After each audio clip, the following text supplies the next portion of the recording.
dalam konferensi pers ini. Terima kasih kawan-kawan. Sebagai pengantar, ya silakan kawan-kawan yang ingin merecord silakan. Apa sudah bisa ya untuk record kawan-kawan.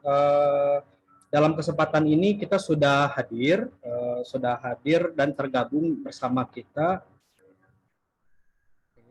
Sebentar.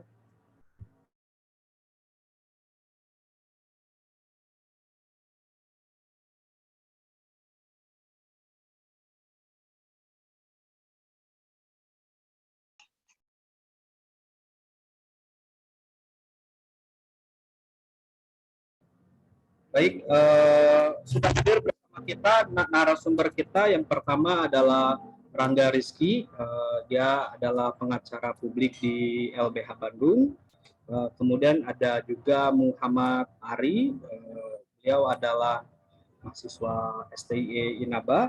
Dalam kesempatan ini, saya akan berusaha menjelaskan dulu alur konferensi pers kita hari ini. Yang pertama mungkin dari sesi pertama adalah Rangga Rizky akan menjelaskan tentang proses hukum di PT UN yang sedang berjalan, berapa banyak prosesnya, berapa lama prosesnya.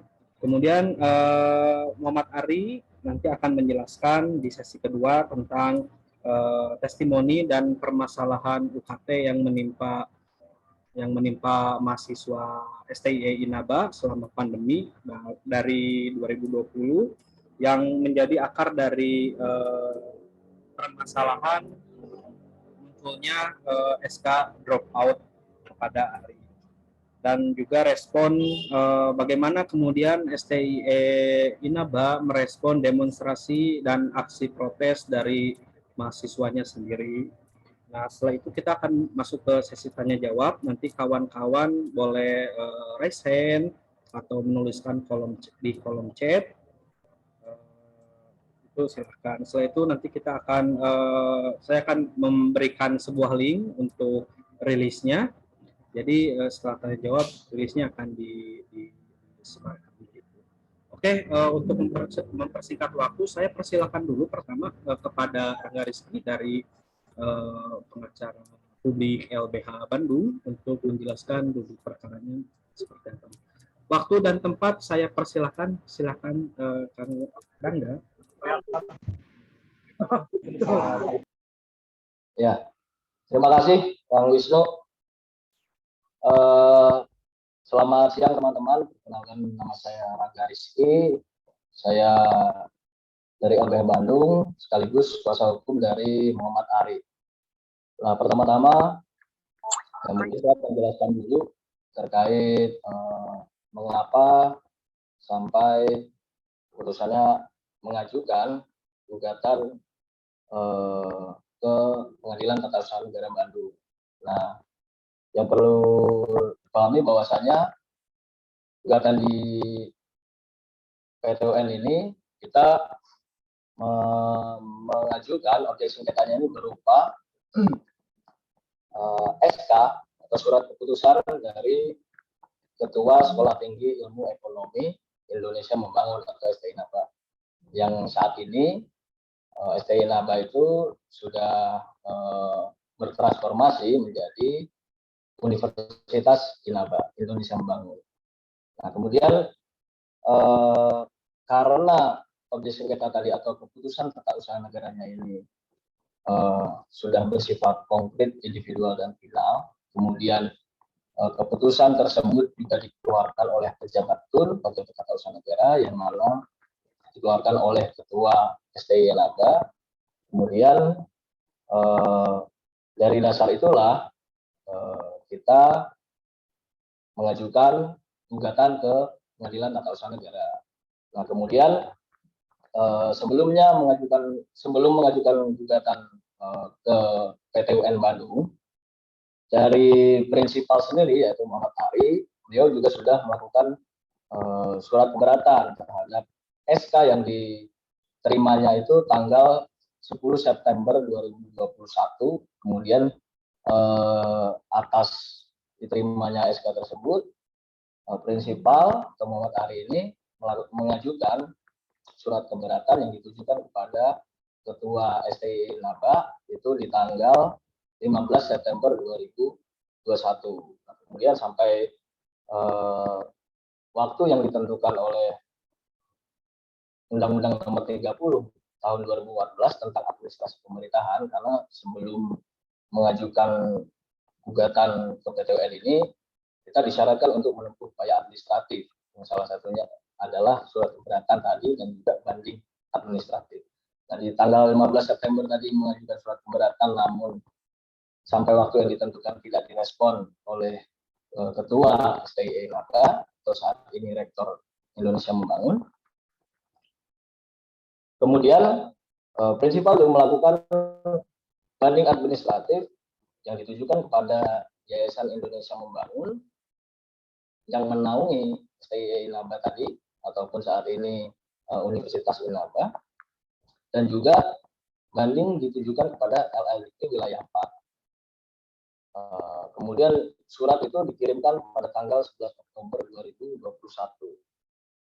Nah, sampai dengan waktu yang ditentukan juga di proses banding tidak ada jawaban, hingga akhirnya kami itu mendaftarkan gugatan ke PT UN melalui aplikasi e-court itu pada tanggal 24 Desember 2021. Nah, kemudian pada tanggal 4 Januari sampai dengan 25 Januari 2022 itu dilaksanakan sidang pemeriksaan persiapan terhadap surat kuasa dan gugatan yang akan dimasukkan. Nah, kemudian pasca sidang persiapan pemeriksaan itu sudah selesai dilakukan, kemudian hari ini tepatnya itu agendanya adalah pembacaan gugatan yang dilakukan melalui aplikasi e-court gitu. Jadi tidak dibacakan, hanya memang formil di dalam e-court itu agendanya gugatan. Kemudian untuk agenda minggu depan atau sekiranya tanggal 8 Februari 2022 itu agenda selanjutnya adalah jawaban dari pihak tergugat terhadap gugatan yang diajukan oleh Muhammad Ari sebagai penggugat. Nah, kemudian untuk substansi gugatan sendiri,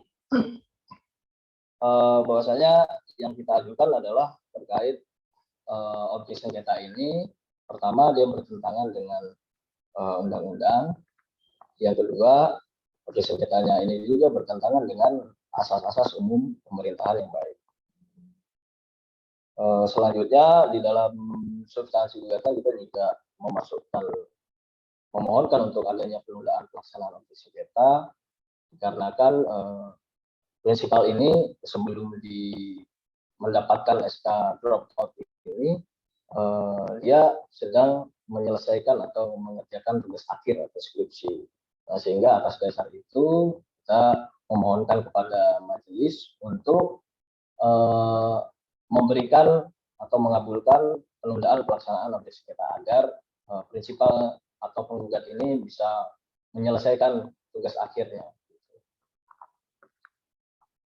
Mungkin kalau untuk dari proses gugatannya yang saat ini sedang berjalan, itu yang bisa saya sampaikan. Selanjutnya kalau nanti ada yang ingin bertanya, mungkin nanti di sesi tanya jawab. Terima kasih, saya kembalikan kepada Wisnu. Silakan Kang Wisnu. Terima kasih Rangga atas pemaparannya. Untuk kawan-kawan yang membutuhkan rekaman, silahkan di chat aja di kolom chat ya gitu. Nanti host akan mengirimkan untuk merekam gitu. Nah, tadi pemaparan dari Rangga. Kemudian sesi berikutnya kita akan meminta kepada kawan Ari untuk bisa sedikit menjelaskan terkait apa yang mendasari dari aksi demonstrasi yang berujung pada begitu. Kepada kawan Ari, silakan, saya persilakan waktunya. Baik, terima kasih Bang Wisnu. Kawan-kawan yang perlu diketahui, saya perlu menyampaikan terkait kronologi dan singkatnya, selama kurun waktu kurang lebih hampir 6 bulan, hampir 6 bulan, hampir 5 bulan ke 6 bulan, surat DO disampaikan. Kemudian pun hal-hal yang mendasarinya, jadi dulu tuh kan posisinya kondisi pandemik ini kan membuat kondisi ekonomi masyarakat ataupun katakan orang tua hingga mahasiswanya ini tidak terdampak dan juga jelas terdampak secara ekonomi, sehingga banyak dari mahasiswa yang kesulitan untuk berkuliah. Kemudian tuh mereka kesulitan untuk mengakses kuota dan sebagainya, kuota untuk kuliah online, kemudian pun biaya kuliah karena kondisinya orang tuanya ada yang dipecat, ada yang dirumahkan, dan juga ada yang dipotong gajinya karena kondisi COVID. Dan kemudian dengan dasar keresahan dari mahasiswa ketika 2020 itu membuat menjadi landasan untuk kawan-kawan dan juga saya untuk bisa mendorong gerakan ataupun upaya-upaya ikhtiar untuk bisa menyampaikan kepada kampus STI Naba dalam hal ini. Kemudian disampaikan sebelumnya disampaikan berupa surat terbuka. Surat terbuka disampaikan untuk bisa agar dipahami dan juga diketahui oleh kampus STI Naba dalam hal ini tentang keresahan mahasiswa seperti apa. Kemudian disikapi dengan panggilan terhadap saya ketika itu, panggilan kepada saya, kemudian dibalas juga oleh saya dengan surat dari BEM untuk bisa menjawab surat tersebut dan juga mengundang kembali pihak kampus pada saat 2020 bulan April. Kemudian setelah undangan tersebut akhirnya tidak diindahkan oleh kampus karena posisinya ketika saya dipanggil saya dipanggil melalui surat saya dipanggil oleh kampus dan kawan-kawan mahasiswa pun yang hari itu terafiliasi dalam gerakan aliansi mahasiswa Inaba pun bereaksi juga dan tidak setuju jika saya datang sendirian. Oleh karena itu saat itu datanglah dengan kawan-kawan yang lain bareng-bareng solidaritas untuk bisa menemani saya saat itu. Kemudian pasca hari tersebut tidak ada tanggapan dari kampus yang memang bisa menjadi suatu mufakat dari mahasiswa dengan kampus. Setelah itu karena tidak ada mufakat, dibuatlah gerakan atau gelombang massa. Gelombang massa dibuatkan hingga 3 kali saat itu.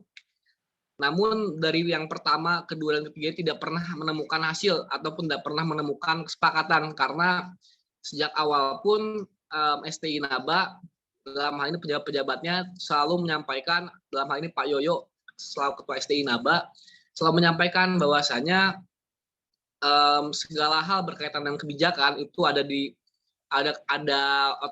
otoritasnya ada pada yayasan, sedangkan untuk akses pada yayasan sendiri mahasiswa tidak pernah diberikan akses untuk bisa komunikasi dengan yayasan STI Naba. Nah, setelah itu singkat cerita pasca aksi yang berulang-ulang kali karena tidak menemukan hasil, yang mana tuntutannya adalah meminta kuota untuk masuk kuliah. Karena saat itu pun kondisinya memang mahasiswa pun yang kuliah online membutuhkan kuota kuliah sebelum adanya kuota dari pemerintah. Kemudian minta juga potongan biaya kuliah karena keresahannya merasa tidak menikmati fasilitas sebagaimana mestinya, tapi biaya kok sama-sama aja. Itu pun hal yang dominan juga disampaikan oleh baik kelas karyawan di STI Naba ataupun reguler dalam hal ini mahasiswa baru karena mereka merasa belum menikmati sedikit fasilitas kampus. 2020 bulan Desember dibuatlah kembali gelombang massa dan aksi terakhir tersebut berdampak terhadap surat keputusan dari kampus, yaitu surat skorsing dahulu dibuatkan untuk disampaikan kepada 20 orang mahasiswa yang saat itu aksi pada bulan Desember, padahal aksi itu 50 orang, tapi yang diskorsnya 20 orang. Kemudian setelah diskors di bulan Januari surat skorsingnya dipanggil, kemudian langsung disampaikan sanksinya tanpa ada SP, tanpa ada peringatan, tanpa ada klarifikasi dan sebagainya. Hari dipanggilnya itu langsung diberikan sanksinya.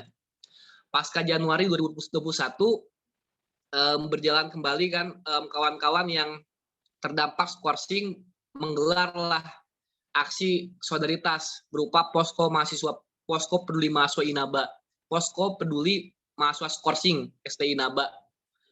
Saat itu diadakan hal tersebut, kemudian tidak juga menemukan respon, bahkan seringkali dijegal oleh pihak keamanan STI Inaba karena merasa tidak boleh diadakan hal seperti ini tanpa adanya izin dari Inaba, padahal kita sudah memberikan pemberitahuan kepada kepolisian saat itu. Dan kepolisian pun ya saat itu mengawal, cuman kondisinya memang STI Inaba bersikukuh bahwasanya tidak boleh ada di sini di lingkungan STI Inaba ataupun bawa kata Inaba untuk gelar-gelar seperti ini. Padahal kita hanya sekedar kampanye supaya masyarakat tahu betul bahwasanya ada permasalahan di STI Inaba yang mana mahasiswa skorsing tanpa landasan yang jelas, tanpa dasar yang jelas. Setelah itu singkat cerita, di bulan September karena posisinya beberapa kali upaya baik audiensi disampaikan kepada kampus tidak digubris oleh kampus, 3 kali audiensi undangan audiensi nggak pernah dibalas ataupun diindahkan oleh kampus, dibuatkan posko juga tidak diindahkan oleh kampus. Akhirnya kawan-kawan mahasiswa yang terdampak skorsing saat itu pun katakanlah istilahnya pasrah dan juga menunggu sampai selesai masa skorsingnya di bulan September. Di bulan September itu udah masuk harusnya perkuliahan semester ganjil, dan mahasiswa yang terdampak skorsing kembali aktif di bulan September seharusnya kalau mengacu terhadap surat keputusan yang disampaikan oleh STI Inaba saat itu. Harusnya September menjadi hak bagi mahasiswa yang terdampak skorsing masuk lagi ke STI Inaba. Namun saat itu malah 3 hari sebelum perwalian ataupun 3 hari sebelum mulai lagi kalender akademik di semester ganjil, kawan-kawan 19 orang lainnya diberikan surat perjanjian yang mana sebagai hal yang memang sebagai syarat untuk mereka bisa kuliah kembali di STI Inaba.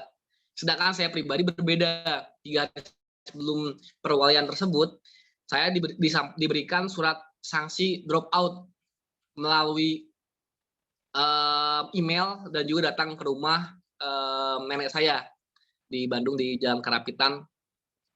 Nah, kemudian setelah itu baru tadi disampaikan juga oleh Bang Raga bahwa saya betul menyampaikan surat beratan. Kemudian di sisi lain pun saya pun menyampaikan juga ataupun menanyakan soal landasan ini apa kepada Pak Rektor, saat ini kan menjadi Rektor. Sebelumnya Ketua, Direktur, saya tanyakan apa landasannya dan memang tidak menemukan jawaban yang memang jelas, sehingga disampaikanlah surat keberatan sebagaimana mekanisme untuk bisa ke arah persidangan. Kemudian setelah keberatan disampaikan tidak ada juga respon, baru banding administrasi, dan sampai hari ini saya tidak pernah dari mulai skorsing hingga drop out tidak pernah sedikit pun bisa komunikasi langsung dengan pihak STI Inaba, dan juga tidak pernah mendapatkan sedikit pun landasan atau dasar yang jelas soal apa alasannya saya di drop out ataupun saya di skorsing saat itu. Itu mungkin Bang Wisnu dan kawan-kawan sekalian. Oke, terima kasih kawan Ari. Baik, itu tadi pemaparan dari kawan Ari. Saya kemudian akan mengundang untuk sesi tanya jawab part pertama. Mungkin dari 3 orang dulu, barangkali ada yang ingin bertanya. Silakan rekan-rekan untuk raise hand ataupun bertanya melalui kolom chat. Saya belum lihat ada yang raise hand dan di kolom chat. Waktunya saya persilakan kawan-kawan. Mangga.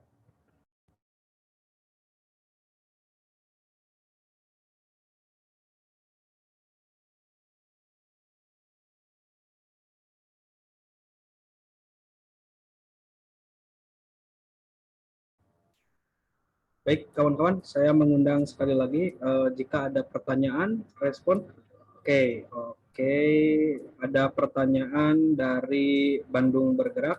Eh, Mungkin saya akan izinkan untuk bertanya langsung. Apakah bisa untuk membuka mute-nya? Silahkan. Bisa diperkenalkan dulu nama dan dari mana sebelum. Halo, Silakan. oke, udah masuk ya suaranya. Ya, halo teman-teman semua. Perkenalkan, saya adalah Pedro dari Bandung Bergerak. Izin bertanya ke Mas Rangga Rizky ya, selaku kuasa hukum Mas Ari.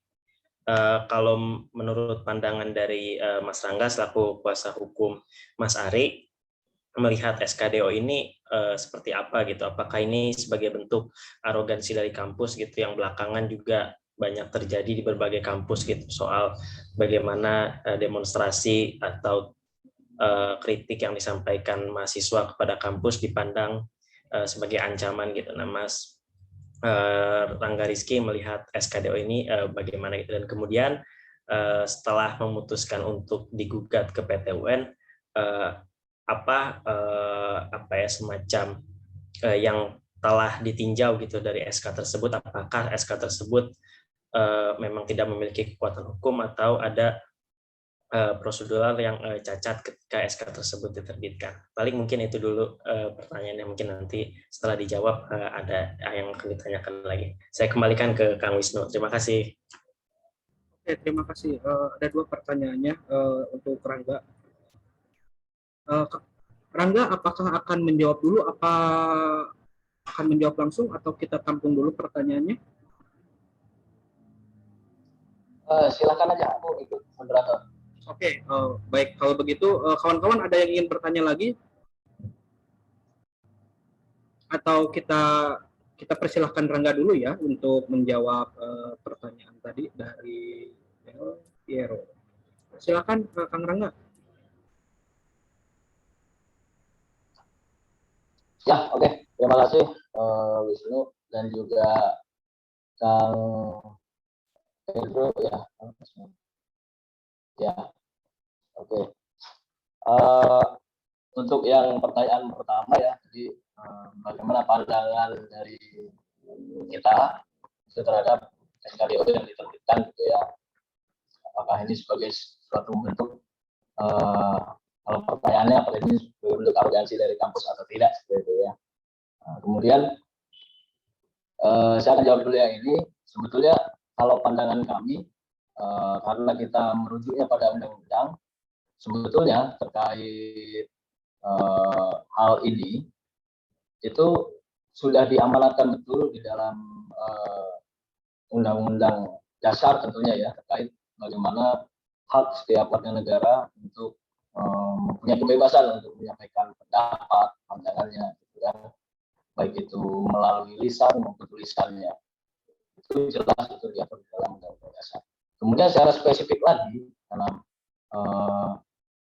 Muhammad Ari ini kan seorang mahasiswa, itu berkaitan juga dengan Undang-Undang Nomor 12 tahun 2012 ini yang mengatur tentang pendidikan tinggi.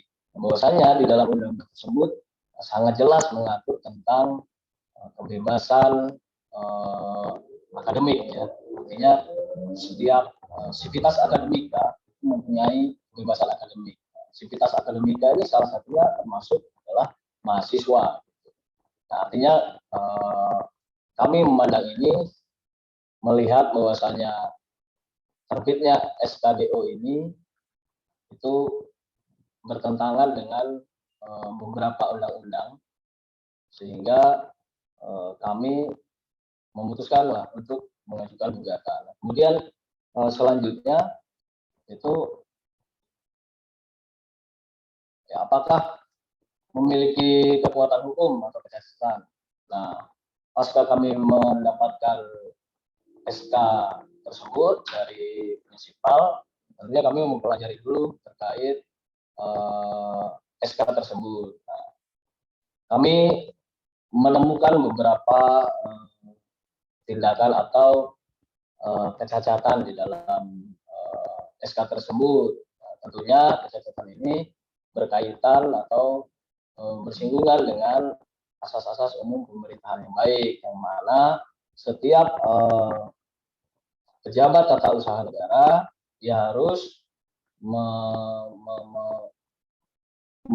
di dalam segala tindakannya, baik itu lisan maupun dalam bentuk SK seperti ini, dia harus mengedepankan asas-asas umum pemerintahan yang baik. Nah, kami melihat hal itu ada potensi atau celah di situ karena kami menganggap ada asas-asas umum pemerintahan yang baik yang mana memang dilanggar oleh tergugat dalam mengeluarkan SK tersebut. Mungkin itu Kang Pedro dan juga Kang Wisnu yang bisa saya jelaskan untuk merespon pertanyaan dari Kang Pedro tadi. Oke, terima kasih Rangga. Kemudian juga ada pertanyaan dari, semoga itu menjawab Kang Pedro. Apakah ada pertanyaan lanjutan? Nanti silakan resen. Sementara itu ada pertanyaan di kolom chat. Apakah kawan Ari bisa melihat pertanyaan tersebut? Silakan, mau merespon? Enggak. Siap, izin saya merespon, Kang Wisnu. Kang Agung, terima kasih pertanyaannya. Saya izin merespon. Jadi memang permasalahan betul bahwasanya pemberangusan ini adalah hal yang memang mencederai amal konstitusi kita. Dalam hal ini hari ini artinya hak demokrasi ini telah diberangus dan juga dikebiri oleh STI Naba. Namun memang pertanyaannya kenapa baru diangkat sekarang? Karena posisinya kalau ketika kemarin drop out itu kan saya masih menempuh mekanisme untuk bisa ke arah pengadilan, mendapatkan asistensi dari LBH Bandung pun menyampaikan bahwasanya sebelum ke arah pengadilan tuh perlu ada mekanisme yang perlu dipenuhi, dalam hal ini keberatan dan banding administrasi. Kemudian kalau bicara soal permasalahan kenapa saya bisa di drop out padahal saya presma saat itu di STI Naba, memang kondisinya kalau yang saya baca secara psikologi STI Naba atau hari ini menjadi Universitas Inaba,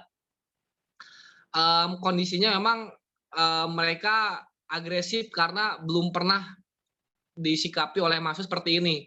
Dalam hal ini selama katakanlah kalau sedikit bercerita, selama BEM ini berdiri 9 tahun, hampir 10 tahun, tidak pernah ada mahasiswa ataupun BEM ataupun mahasiswa secara umum yang memang berani untuk menyampaikan atau misalnya sekedar komunikasi terkait keresahan mahasiswa. Sedangkan mungkin kemarin itu momentumnya pas ketika kondisi pandemik, ini setiap mahasiswa pun geram dan juga semua pun bereaksi karena ini masalahnya masalah uang, karena masalahnya masalah finansial. Oleh karena itu mungkin di situ momentumnya mahasiswa bereaksi dan BEM pun hari ini kan saya pun katakan Kang Agung sebagai ujung tombak hanya bisa sekedar menyampaikan aspirasi ketika aspirasinya ada, ketika nggak ada ya nggak bisa. Nah ketika disampaikan hal seperti itu ternyata tindakannya begitu agresif dan sangat banyaklah hal-hal intimidatif atau intimidasi yang saya alami ketika saat itu, ketika awal-awal jauh sebelum adanya skorsing ataupun drop out. Maka dari itu memang kalau misalnya kampus lain seperti apa, kalau setahu saya belum di Bandung ini, yang setahu saya belum pernah ada yang seperti ini. Dalam artian cuman diagendakan audiensi aja kok, nggak pernah mereka menggubris di aksi harusnya menyampaikan baik-baik lewat audiensi, tapi kenapa ketika audiensi nggak pernah digubris dengan baik dan tidak pernah diindahkan. Memang drop out ini pun disampaikan, saya tidak mendapatkan sedikit pun landasan yang jelas. Karena saya pun nggak tahu salah saya apa, dan di isinya pun nggak ada yang mengaitkan tentang kesalahan saya apa. Seperti skorsing, waktu SK skorsing, Kang Agung. Itu mungkin Kang Wisnu jawabannya. Nanti kalau misalnya ada yang ingin tanyakan lagi atau ada yang kurang, mangga silakan disampaikan lagi Kang Agung atau kawan-kawan yang lain. Terima kasih. Oke, terima kasih Kang Agung. Kemudian ada pertanyaan susulan dari Del Pedro terkait Kang Rangga, poin Petitum pajak. Silakan Kang Rangga. bisa di-unmute dulu. Terima kasih Kang Wisnu. Untuk terkait poin-poin petitum, kita ada 2 petitumnya. Yang mana yang pertama itu terkait penundaan, kita meminta untuk mengabulkan permohonan penundaan dari penggugat.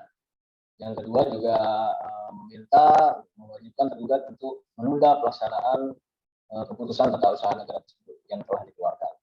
Kemudian dalam pokok perkara kita meminta untuk pertama mengabulkan gugatan penggugat sebelumnya, kemudian menyatakan batal atau tidak sah keputusan tata usaha negara berupa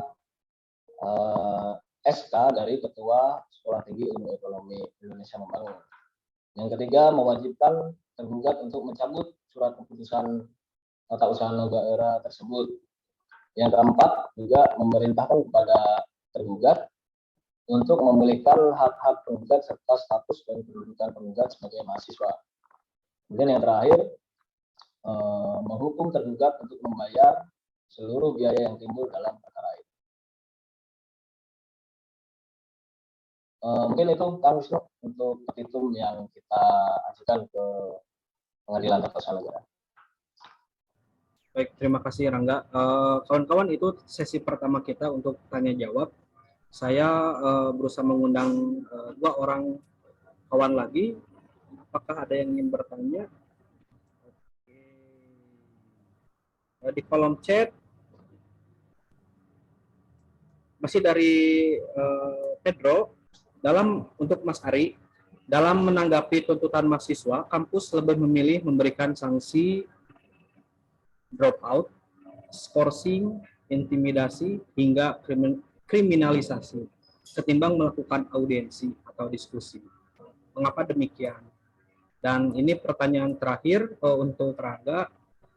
Peran seperti apa yang seharusnya dilakukan negara untuk menyelesaikan konflik UKT Rektorat dan mahasiswa ini? Terima kasih. Mungkin kita awali dulu dari Ari ya. Ari, kawan Ari, silakan.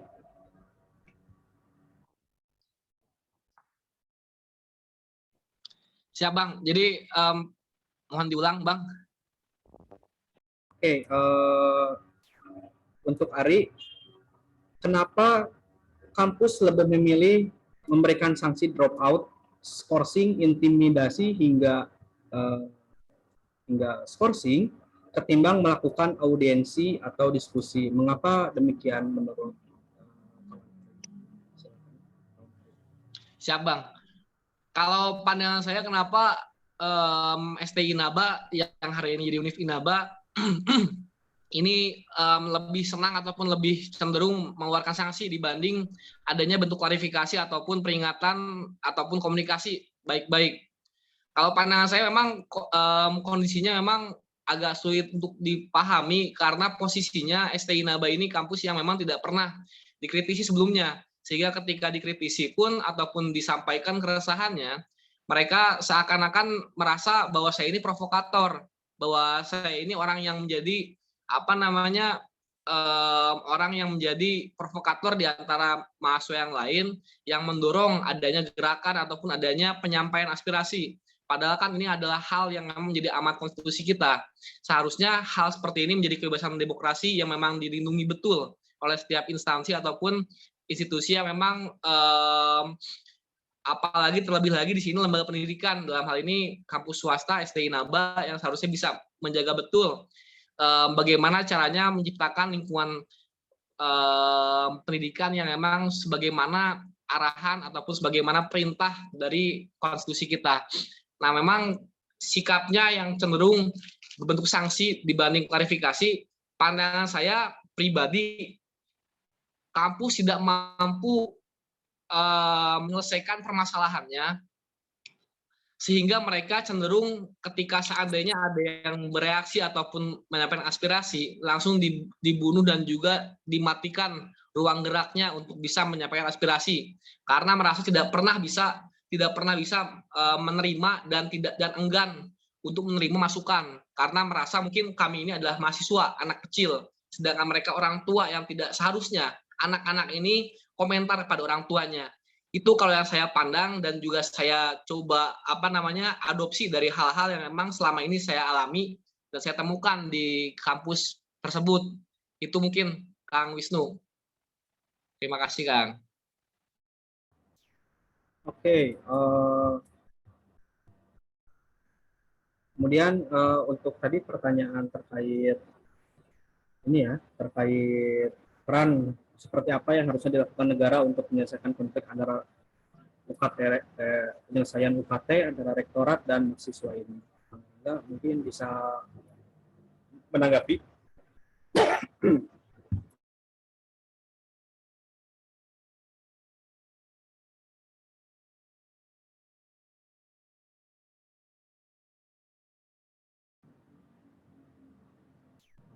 Apa suara saya jelas?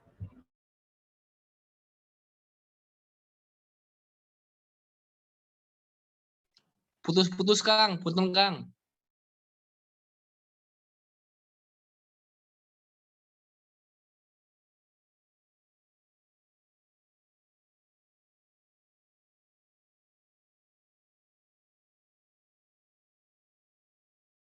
Oke, mohon maaf, tadi ada sedikit kendala.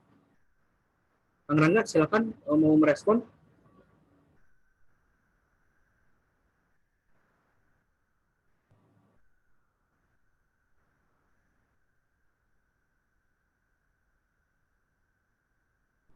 Halo.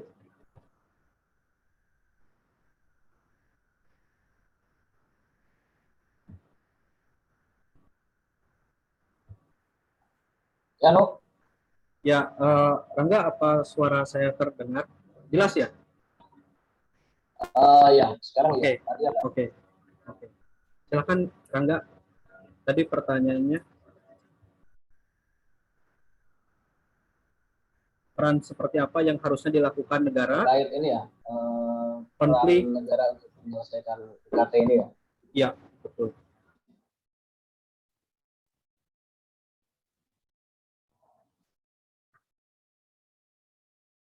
Oke, terima kasih lo. Sebetulnya kalau terkait UKT ini sendiri, memang sebetulnya jadi problem di berbagai kampus lah ya. Dan kemudian juga penyelesaiannya juga kan ada berbagai macam juga. Makanya di situ saya juga menyoroti bahwasanya pihak kampus juga seharusnya terbuka dan memberi ruang diskusi terhadap aspirasi yang disampaikan mahasiswa. Artinya terbentuk suatu ruang diskusi bersama.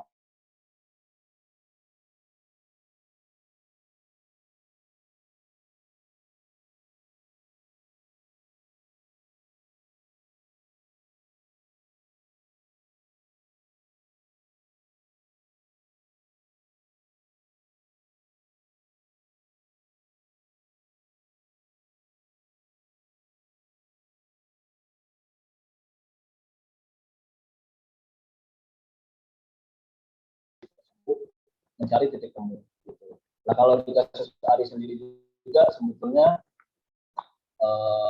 dulu perjalanannya Ari juga pernah mendatangi Pak untuk mencari solusi.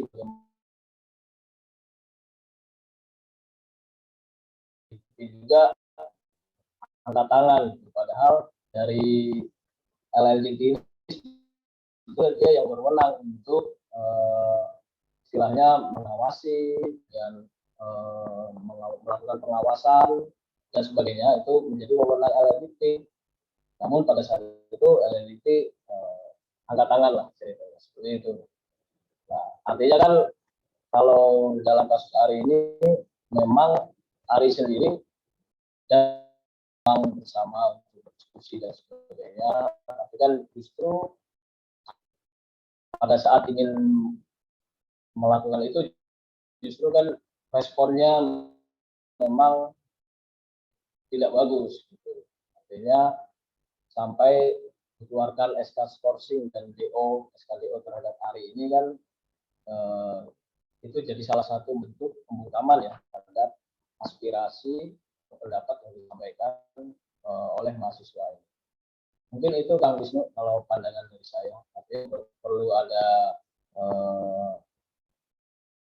diskusi bersama ya, antara pihak kampus dan juga mahasiswa dan juga mencari solusi bersama agar secara global adalah menteri adalah sebagai menteri pendidikan bisa mengeluarkan kebijakan yang mana itu bisa memberikan keringanan terhadap UKT di setiap kampus yang ada di Indonesia, tidak hanya beberapa kampus saja. Itu mungkin Kang Wisnu. Oke, terima kasih Rangga. Mohon maaf tadi ada sedikit kendala soal koneksi. Itu adalah sesi kita. Saya coba undang mungkin dua penanya lagi gitu sebelum kita mengakhiri konferensi pers siang kali ini. Silakan kawan-kawan, apakah ada yang ingin ditanyakan lagi? Saya mengundang 2 orang. Silakan.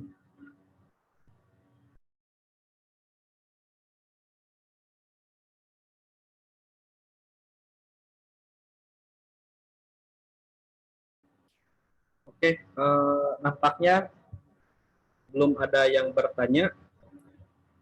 Kalau misalnya tidak ada yang bertanya kembali, mungkin saya akan mengakhiri konferensi pers ini. Untuk rilis persnya sendiri akan saya bagikan di kolom chat, jadi mungkin kawan-kawan bisa mengunduhnya secara langsung atau juga bisa melihat rilisnya di media sosial LB Bandung di Instagram @lbhbandung. Mungkin itu saja kawan-kawan konferensi pers yang kita hari ini. Terima kasih sudah bergabung, terima kasih Rangga Rizky, terima kasih juga Muhammad Ari sudah memberikan kita penjelasan terkait apa yang terjadi di STI Inaba. Kawan-kawan, itu adalah akhir dari konferensi pers kita siang ini. Terima kasih kembali saya ucapkan, sampai berjumpa kembali di kesempatan yang lain. Oke, terima kasih. Ya, terima kasih.